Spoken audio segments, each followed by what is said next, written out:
Dear colleagues, I can see the looks on your faces. Armenians are going to speak about Azerbaijani aggression, POWs, Nagorno-Karabakh conflict, and Azerbaijani delegation will burden you with the flow of fake information.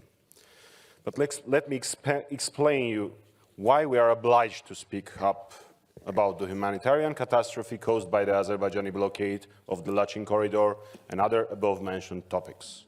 Please consider my words not as a political speech, but as a food for thinking. For instance, some of us today, after the session, will visit one of the restaurants here in Strasbourg, and I'm asking you, while choosing your dinner, please keep in mind that 120,000 people in Nagorno-Karabakh have nothing to choose from but the plain pasta or buckwheat. No vegetables, no fruits, nothing. And when you, honorable colleagues, will get to your cozy and warm hotel rooms to hide from the cold wind and watch some news, please remember that 120,000 Armenians have no gas and electricity for 6 to 8 hours a day. For those of you who have children, please imagine, what would you do if someone in the world would hinder their education? If it would be so cold in the classrooms that the schools had to shut down for almost a month?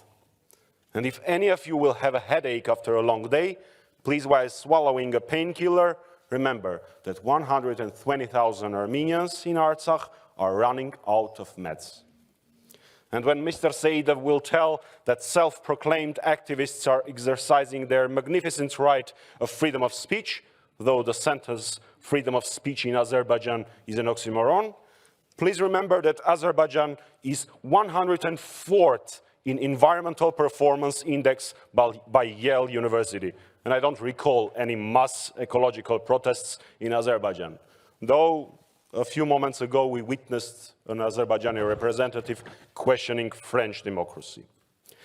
Could you imagine that after 9th of November of 1989, after the fall of the Berlin Wall, in Europe there will be a place where families and relatives are forcefully divided?